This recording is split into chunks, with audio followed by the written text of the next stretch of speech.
जितनी स्विट्जरलैंड की total population है उससे ज्यादा इंडिया इंजीनियर्स प्रोड्यूस कर देता है।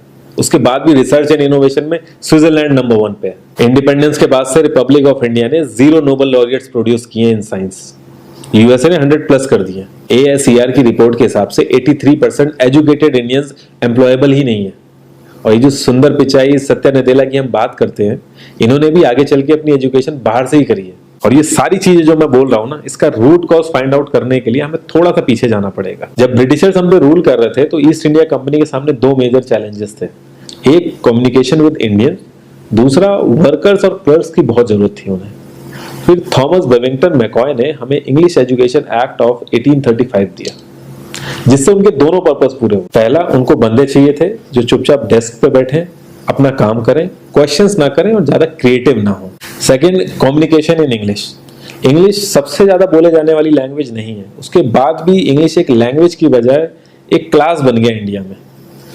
रशिया, चाइना, फ्रांस, ये सब जगह इतना ऑब्सेशन नहीं है इंग्लिश को लेके जितना इंडिया में है।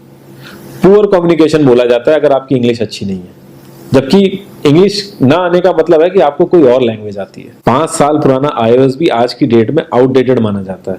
लेकिन इतनी इंपॉर्टेंट चीज हमारा एजुकेशन सिस्टम आज भी बस थोड़े से चेंजेस के साथ ऐसे ही चल रहा है। हमारे एजुकेशन सिस्टम में रटने का कंपटीशन होता है, जो ज्यादा रट लेता है उसके ज्यादा मार्क्स आते हैं। अब 95% जिसके संस्कृत में आए हैं वो भी संस्कृत नहीं बोल पा रहा है। और बेसिक हिस्ट्री होने की बजाय इतनी मोटी मोटी किताबें हैं हिस्ट्री की जिसका कोई मतलब नहीं है। अगर आज की डेट में आपको कुछ भी पता करना, आप गूगल से पता कर लोगे, उसके लिए आपको याद करने की जरूरत नहीं है इतना कुछ। और ये गवर्नमेंट स्कूल में हर क्लास में इंग्लिश का सब्जेक्ट है। 12-12 साल लगाने के बाद भी लोग इंग्लिश नहीं बोल पा रहे हैं। और बिना किसी बुक को पढ़े 5 साल का बच्चा सीख लेता है, क्योंकि उसको वैसा एनवायरमेंट मिल जाता है। A+B का whole square is equal to A² + B² + 2AB। इसका रियल लाइफ में क्या यूज है किसी को नहीं पता, न प्रिंसिपल, न टीचर, न बच्चे, बस पढ़ाई चले जा रहे हैं। हो सकता है इसका कुछ मतलब हो, लेकिन आप ट्राई करके देख लेना, किसी को नहीं पता। हाँ, 2AB की जगह अगर आपने 3AB बोल दिया तो 4 लोग हंसने वाले मिल जाएंगे आपके ऊपर। किंडरगार्टन में जो बच्चों को सिखाने के लिए टेक्निक यूज होती है वो लाख गुना अच्छी है कॉलेज की वो रटने वाली टेक्निक से। और जिन बच्चों के बहुत ज्यादा नंबर आते हैं ना, जो वो छुपा छुपा के एग्जाम में लिखते हैं, आप देखोगे जब वो रियल लाइफ में जाते हैं ना तो ज्यादातर क्रम्बल करते हैं वो। हर किसी को सेम सिलेबस और सेम चीज सिखाई जाती है बिना उसकी कैपेबिलिटी देखे। और क्रिएटिविटी का तो दूर दूर तक मतलब नहीं होता। अब एक लाइन से आप शेर, मछली, सांप, हाथी सबको लाइन से खड़ा कर दो और उनसे कहो पेड़ पे चढ़ो, उनको तो जिंदगी भर यही लगेगा ना कि वो तो किसी काबिल ही नहीं है। और द्रोणाचार्य ने भी पांडवों को उनकी स्किल सेट के हिसाब से उनको चीजें सिखाई, सबको एक ही चीज नहीं सिखा दी। और हमारे एजुकेशन सिस्टम में ज्यादा ऑप्शंस भी नहीं है। सबसे ऊपर साइंस, फिर कॉमर्स और सबसे नीचे जाके कहीं नंबर आता है आर्ट्स का। आर्ट्स लेने वाले को तो लोग इतना हल्के में लेते हैं जैसे वो किसी काम का ही नहीं है। हर माँ बाप को तो इंजीनियर या डॉक्टर ही बनाना है। कॉलेज वाले अगर एक्स्ट्रा कोर्स रख भी देते हैं तो माँ बाप एंट्री नहीं कराएंगे, तो वो सारा पैसा बर्बाद होगा कॉलेज का। तो ऑप्शंस कहाँ से आएंगे? और बचपन से ही आपकी ट्रेनिंग स्टार्ट हो जाती है। माँ बाप, भाई बहन, रिलेटिव सब ये समझाते हैं अगर आपके मार्क्स नहीं आए और जॉब नहीं लगी तो आपकी जिंदगी बेकार। और लाइफ की क्रिएटिविटी को आप रखते हो साइड में, और ये अच्छे मार्क्स और अच्छी जॉब पाना आपका सपना बन जाता है। अब ये सपना पूरा हो जाता है तो बहुत बढ़िया है, दूसरे को जेलस फील कराओगे, नीचा फील कराओगे। और इस छोटी सी उम्र में अगर सपना टूट जाता है तो सेल्फ डाउट में आ जाओगे। इतना बाहर वाले आपको नीचा नहीं समझेंगे जितना आप खुद की नजरों में गिर जाओगे। आप किसी भी 4-5 सक्सेसफुल आदमियों के बारे में सोच के देखिए जिन्हें आप बहुत सक्सेसफुल मानते हो या जिनकी तरह लाइफ आप जीना चाहते हो।